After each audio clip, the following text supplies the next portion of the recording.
Апостолски дела, 7 глава.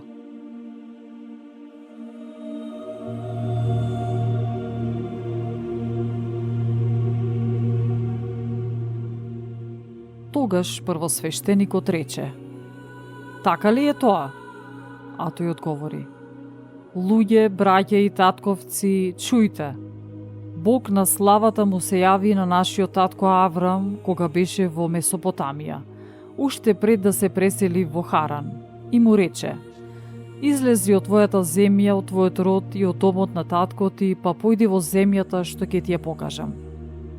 Тогаш што излезе од земјата халдејска и се назели во Харан, а оттаму по смртта на неговиот татко Бог го пресели во оваа земја, каде што живеете вие сега.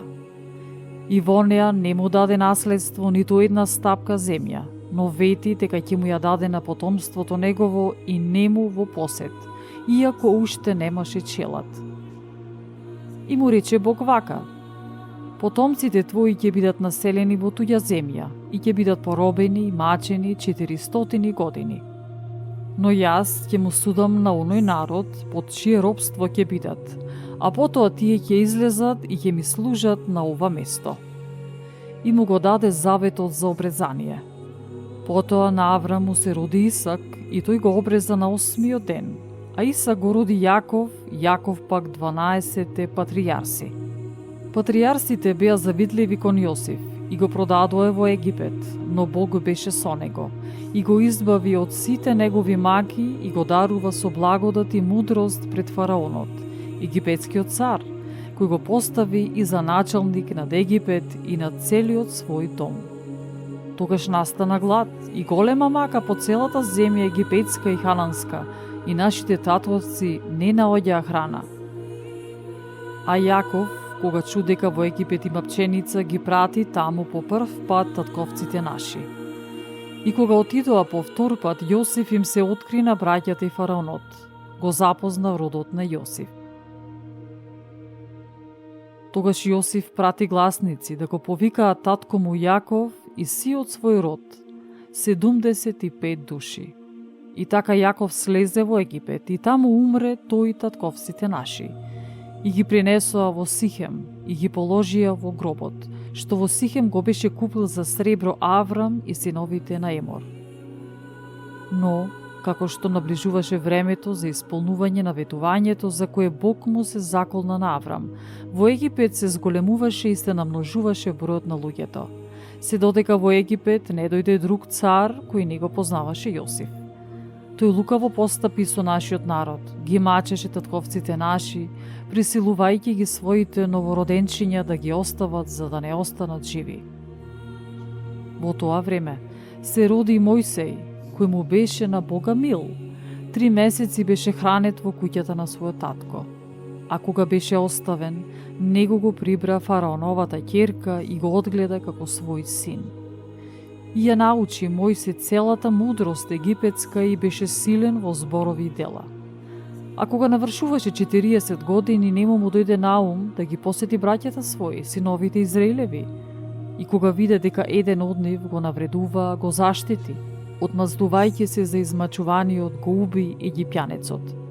Тој мислеше дека браќата негови ќе согледаат дека Бог преку неговата рака ќе им даде спасение, но тие не сватија.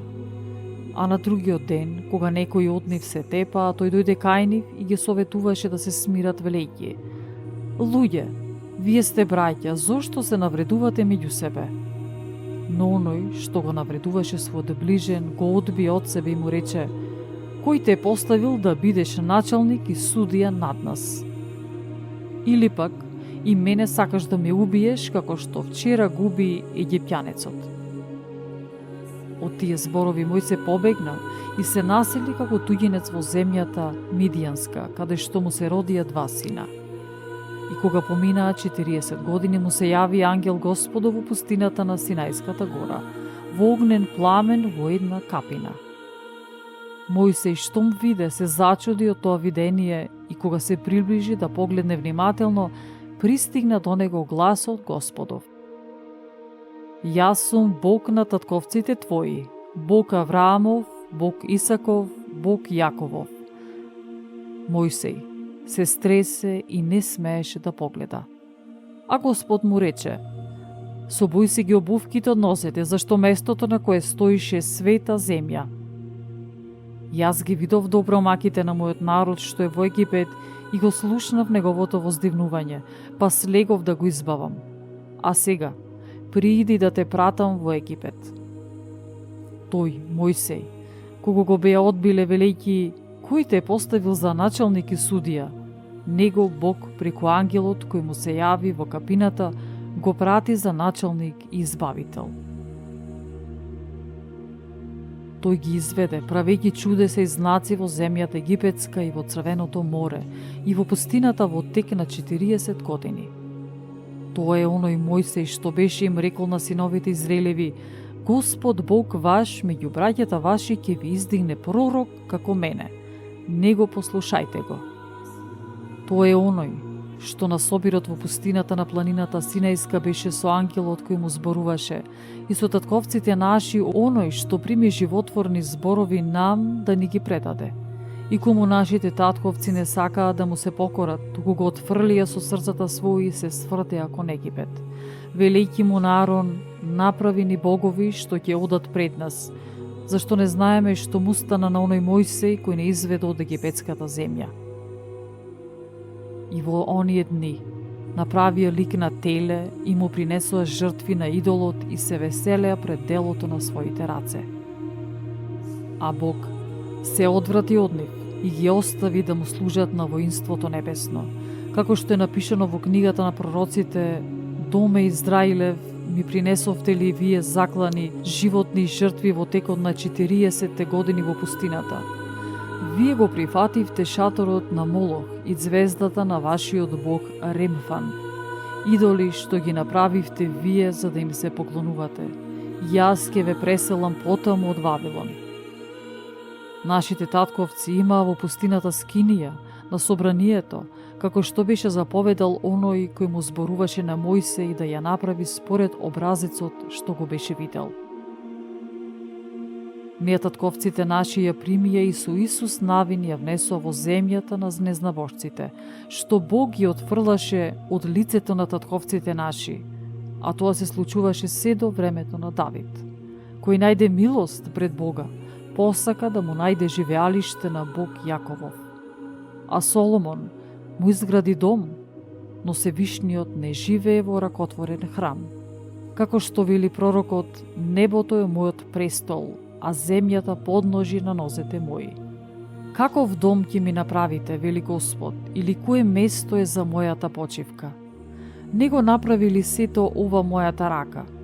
Тврдоглави и необрезани по срцето и ушите, вие секогаш му се противевте на Светиот Дух. Како татковците ваши, така и вие. Кого од пророците не го гонеа нашите татковци? Тие ги убија оние што го предвестија доаѓањето на праведникот, чии предавници и убици станавте сега и вие. Вие, што го примивте законот преку ангелите, а не го одржавте.